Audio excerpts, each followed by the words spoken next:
¿Qué tal, comandos? ¿Cómo se encuentran? Espero que se encuentren bien, señores y señoritas. Hoy una nueva reacción, muchachos. Una historia que lógicamente no conocía, una historia que me compartieron suscriptores de España, una historia bastante interesante, de esas que usted la escucha y realmente no sabe si fue real. Son historias que pasaron y que lógicamente en una época antigua, pero que al día de hoy todavía resuenan, ¿no? Hay hasta ya 2 películas alrededor de esta historia. Muy interesante, por cierto. Muy interesante. Espero les guste el videito, muchachos. Ya saben, si son nuevos en el canal, suscríbanse, compartan el video, dejen el like. Y bueno, vamos a escucharla, ¿no? Vamos a escuchar la historia. Arranquemos de una vez. ¡Se avistan los laceros cumpliendo su misión! ¡Desde los cielos se ven sombras caer! ¡Desde los cielos se ven sombras caer! ¡Son exploradores dispuestos a vencer! ¡Son exploradores dispuestos a vencer! Bueno, básicamente la historia es los últimos de Filipinas, ¿no? Recuerdan que Filipinas hizo parte de España en su época. Pero aquellos hombres, los últimos de Filipinas, escribieron una gesta realmente extraordinaria que tenemos que mencionar aquí en la gesta de España, de la historia de España. Bueno, pues esta gente casi un año estuvo soportando el asedio del enemigo. Los héroes de Valer, en este caso. En una pequeña iglesia de un rincón perdido del archipiélago filipino. Es una historia impresionante, es decir, ellos se negaron a creer que España hubiera abandonado a las Filipinas y mantuvieron la bandera frente a un enemigo muy superior hasta que ya no tuvieron la menor duda de que aquello pues ya no era solo español. Bueno, entonces España se rindió, entregó las Filipinas, pero estos soldados en su momento no creían que España se haya rendido o que se había ido de las islas de Filipinas, ¿no? ¿Por qué? Bueno, ellos solo sabrían realmente, ¿no? Pero bueno, en esa época, teniendo en cuenta el tema de las comunicaciones, que eran bastante complicadas, de cierta manera, yo creo que como no había una comunicación oficial, de pronto no lo aceptaban. Igualmente, pues muchachos, a ver, uno como militar muchas veces no va a aceptar que su país va a perder la guerra así de la noche a la mañana, o sea, así tan rápido. De pronto uno ve que con fracasos operacionales y uno va como asimilando el golpe, pero que la noche a la mañana le diga, no, perdimos la guerra, vámonos. Hay mucha gente que no, realmente no lo va a creer, ¿no?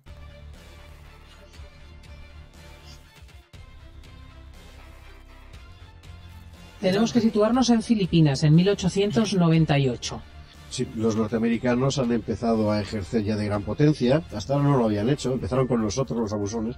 Bueno, quieren dominar América, quieren controlar el Pacífico y su primer objetivo es precisamente, pues eso, España, un país, un viejo país europeo, empequeñecido, menesteroso, pero que aún tenía su bandera puesta allí, porque la bandera española ondeaba en Filipinas, ondeaba en Cuba, ondeaba en Guam o Wuhan, que son unas pequeñas islas al lado de las Marianas, ¿no?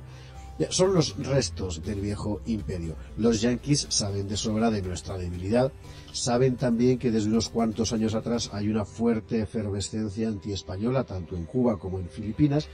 En Cuba la guerra había venido siendo larga y costosa. En Filipinas no había sido tan grave, no le había costado mucho a España mantener el orden, ¿no? Había habido disturbios serios, es verdad, pero concentrados sobre todo en la capital, en Manila, en su área, ¿no? Y ahora en adelante dependemos de nosotros mismos. Convertiremos la iglesia en una fortaleza y nos refugiaremos en su interior. Y no lejos de Manila hay un distrito bastante tranquilo, se llama El Príncipe. Su capital era Valer con B.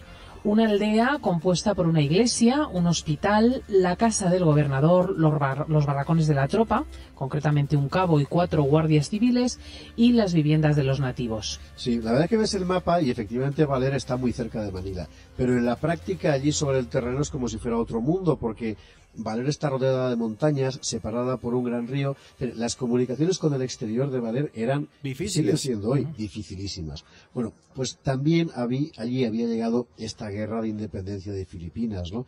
Desde agosto de 1897 había habido enfrentamientos con los rebeldes tagalos.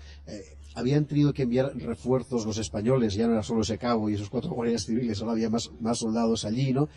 Cuando el líder independentista, que se llamaba Aguinaldo, un hombre que hemos de recordar porque en esta historia es muy importante, Aguinaldo como el de la Navidad, Aguinaldo, bien, cuando sea derrotado, vuelve la calma al pueblo, pero como Valer se ha convertido ya, aunque esté tan aislado, en un foco de conflicto, España decide reforzar el puesto.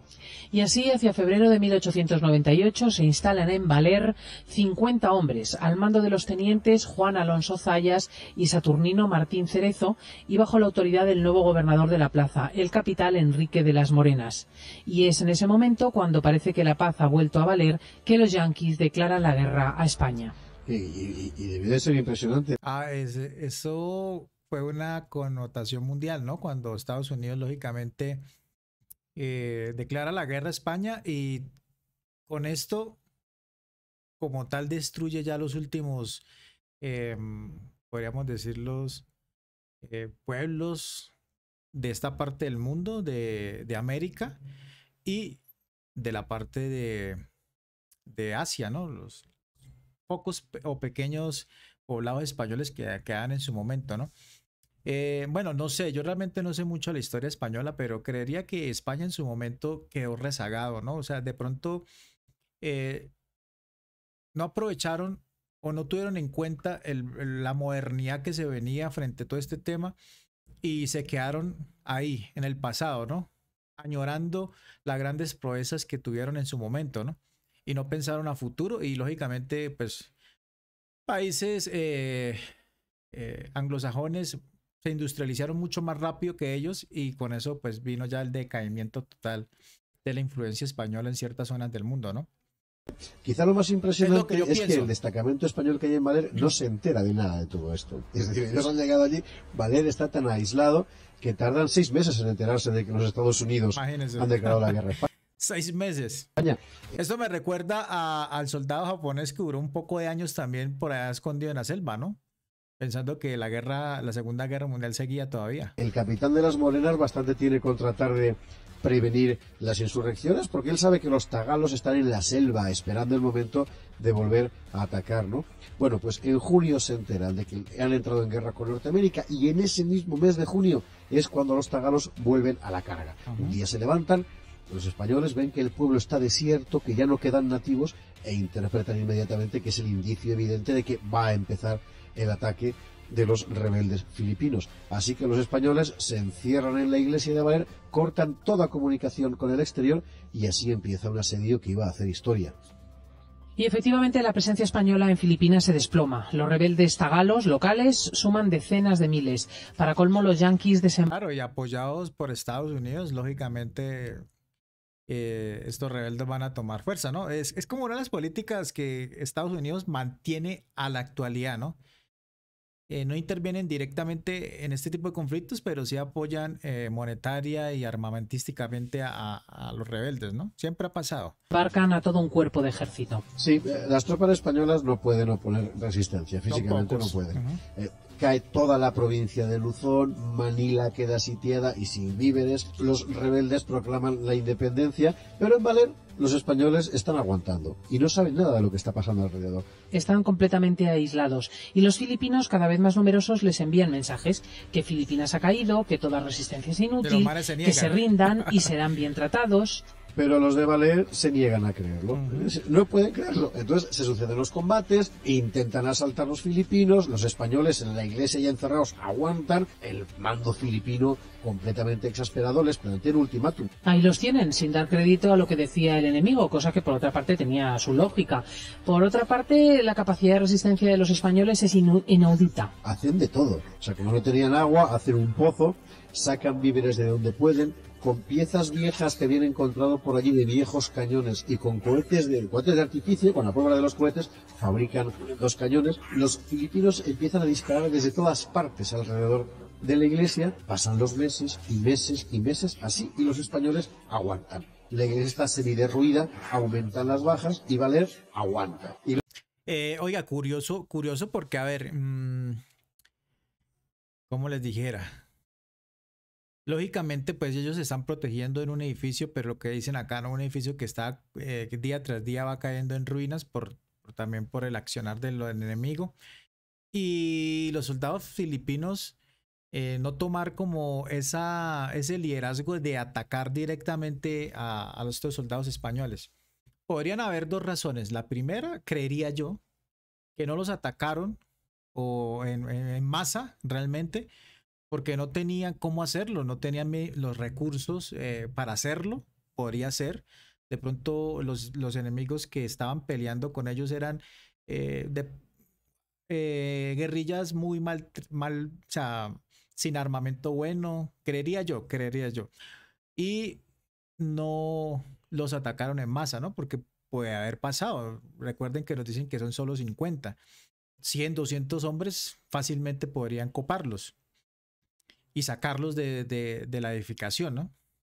O lo otro es que había un respeto como tal frente a la preparación militar de estos hombres españoles y lógicamente pues los soldados filipinos no se le iban a meter a los locos porque sabían que había gente muy bien preparada y entrenada para el combate, ¿no? Los filipinos intentan una y otra vez que los españoles se rindan, les mandan incluso periódico, pero todo es fíjate que en el verano de 1898 se consume el desastre, cae Manila, España entrega las islas, las tropas españolas vuelven a casa, pero los de Valer, que no saben nada de todo esto, y cuando se lo cuentan los filipinos no se lo creen, resisten ayuda. Bien cabezotas, los tagalos envían a 2 sacerdotes españoles para que les cuenten la verdad y concretamente a de las Morenas, pero el capitán tampoco cree a los sacerdotes españoles y aún más sorprendente, los sacerdotes deciden quedarse con los sitiados. Esto sí que es grande.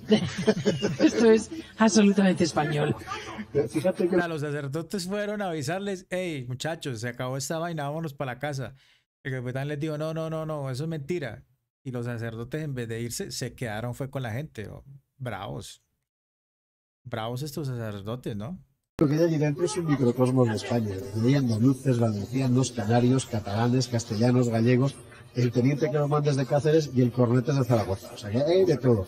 Hacer estragos el beriberi, una enfermedad que se contrae por falta de vitamina B1. Lo que está pasando ahí dentro es impresionante. Y por la mala alimentación, lógicamente. Eso da temblores, ¿no? Por eso se llama el beriberi, ¿no? Porque da temblores y pucha, es una enfermedad bastante fuerte. No tienen zapatos, les han deshecho, así que se fabrican zuecos con maderas y cuerdas. Las ropas ya no tienen, se han deshecho también, se confeccionan uniformes con las sábanas del hospital. A finales de noviembre, de las Morenas, el capitán, se siente morir por el beriberi, por esta enfermedad que decías. ¿Y qué se le ocurre a de las Morenas como último gesto?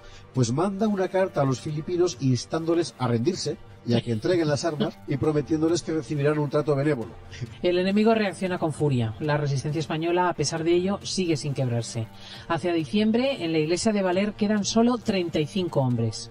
Sí, los españoles están ya exhaustos, pero fíjate, Cerezo, el otro teniente, que es el nuevo jefe, todas las tardes ordena celebrar una fiesta con canciones y con música para demostrar que la moral de los españoles no mengua, ¿no? Más aún, los españoles todavía tienen arrestos para hacer varias salidas y quemar las posiciones avanzadas de los filipinos, ganarles terreno, cazar su ganado y robarles víveres.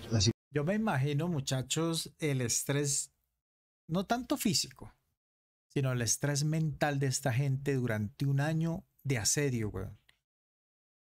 Ese estrés todo el tiempo, estar pensando usted que se la van a meter, que lo van a matar, que el enemigo, uff. Yo creo que esta gente, hermano, los que sobrevivieron allá, mentalmente no quedaron muy bien, muchachos. Se los podría asegurar. Mentalmente no quedaron muy bien. Porque eso es un estrés bravo. Eso es de locos. La situación realmente es desconcertante. Es decir, el 21 de enero de 1899 ya, el presidente Aguinaldo firma aquel líder, ¿te acuerdas? Ya es presidente. Sí. Firma la Constitución filipina. Los norteamericanos reclaman la soberanía sobre Filipinas. Van a enfrentarse los independentistas filipinos con los norteamericanos, pero los españoles de Valer no se enteran de nada, ajenos a todo, siguen allí dentro en la iglesia, ya un montón de ruinas con la bandera ondeando, ¿no? Y ya es el mes de marzo cuando el presidente Aguinaldo, el filipino, exasperado, manda refuerzos. Los filipinos cañonean sin cesar, los españoles siguen sin rendirse. Llevan ya 282 días de sitio. Se les han acabado los víveres, comen hierba, ratas, caracoles, pájaros. El teniente médico Vigil, herido y enfermo, se hace desplazar en un sillón para atender a los otros heridos. Y es por entonces cuando llega un emisario español, el teniente coronel Aguilar, del Estado Mayor del General de los Ríos. Aguilar se entrevista con con Cerezo y le cuenta que Filipinas se ha perdido. Y Cerezo no puede creerlo. Lo que acabó despejando todas las dudas fue uno de los periódicos españoles que Aguilar dejó a los sitiados. Pues sí, porque allí el teniente, efectivamente, allí el teniente Cerezo leyó una noticia que no podía ser un truco de los filipinos porque hablaba de un amigo suyo, un amigo de Cerezo, personal, ¿no? Claro. Así que Cerezo reúne a la tropa y le expone la situación. Era verdad, la guerra se había perdido y aunque ellos no se lo podían creer, España se había rendido y los de Valer, ellos eran los últimos que había en Filipinas. Había que buscar una forma honrosa de rendir la posición. Cerezo se reunió con el jefe enemigo, pactó las condiciones, entre ellas abandonar la plaza sin ser hechos prisioneros ni sufrir daños. Y la escena pues es impresionante, ¿eh? Después de 337 días de asedio, ¡atención! 337, que se dice pronto. Los 33 supervivientes, los héroes de Valer, pues con sus harapos, abandonan la iglesia en formación enarbolando la rojigualda entre un pasillo de filipinos impresionados que nos presentarán. Hoy en la iglesia de Valer, allá en Filipinas, hay una placa que recuerda su gesta. Y fíjate, en Filipinas recientemente, en 2002, se ha instituido el Día Hispano-Filipino. Es el 30 de junio el recuerdo de este decreto que acabamos de ver del presidente Aguinaldo.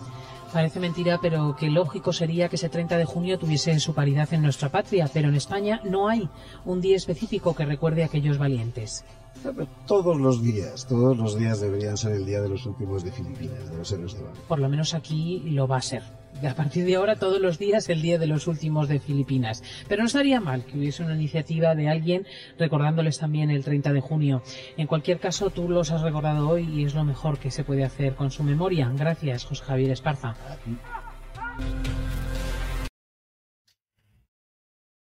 A ver, señores. Esa es una historia, hermano. Con razón hay dos películas. Ya hay dos películas, ¿no? Y son españolas. Voy a vérmela. Hay una que salió creo que en el 2018. Me la voy a ver. Por ahí ya vi un pequeño resumen y me pareció muy buena. Una historia increíble, vuelvo y le repito. O sea, son esas historias que usted dice, hombre, sí pasó eso en verdad. Y vea, sí pasó, ¿no? Me trae a colación este soldado japonés que duró también muchos años en la selva, pensando que la guerra continuaba y tampoco creía que en ese momento Japón se había rendido, ¿no? Pero más allá de estar peleando por una posición, más allá de estar peleando por un país, ese tipo de peleas realmente es por los que están alrededor de nosotros. Uno pelea por ellos. Uno no quiere que ellos mueran realmente. En una situación como pasaron estos hombres, esa es realmente la justificación de no entregarse, de no rendirse, ¿sí? Más allá de que no hayan pensado o que no creyeran que España se rindió, realmente lo que ellos peleaban era por su compañero, para que siguiera con vida. Porque lógicamente sabían que el enemigo, si los cogía, los iba a asesinar. Ahí no iban a poner con cuentos, los iban a asesinar. Y esa resistencia yo creo que duró mucho tiempo, fue por eso realmente, por ellos, por sus hermanos, ¿no? Porque usted ya se vuelve ese hermano de esa persona, así la madre no los haya parido a todos, ¿no? O sea, usted se vuelve hermano de esa persona y uno pelea por él. Uno ya no pelea por un pedazo de trapo, ni por una nacionalidad, ni por una guerra realmente. Nos pelea por su amigo, por su compañero. Y particularmente creería yo que sucedió eso, que estos hombres ahí duraron un año aguantando todas las penurias había y por haber, aguantando hambre, sed, sueño, bueno, en fin, cansar, todo lo que ustedes se pueden imaginar por salvar la vida de su amigo, de su hermano, de su compañero. Y es entendible, muchachos. Yo creo que ese tipo de sentimientos solo lo podremos sentir los que fuimos militares, que tenemos esa conciencia de compañerismo, de hermandad bajo las armas. Una historia muy bonita, vuelvo y le recuerdo. Hace rato me habían dicho reacciónela. Me tocó cambiar un poco el video porque por temas de derecho de autor no lo podía subir. Me tocó cambiarlo. Por eso puse unas imágenes y unos videitos de apoyo realmente. Pero vuelvo y le repito, la esencia de esta historia está en eso, ¿no? En que hay que luchar hasta el final por nuestros hermanos, por nuestros amigos, por nuestros compatriotas. Y esto se debe transmitir también no solo la vida militar, sino la vida civil, luchar por nuestras familias, ¿no? Que eso es realmente lo que uno hace todos los días de nuestra vida. Luchar por nuestras familias, por nuestros seres queridos, muchachos. Ya saben, parceros, si son nuevos en el canal, suscríbanse, compartan el videito, dejen el like y nos estamos viendo ya en uno próximo. Chao.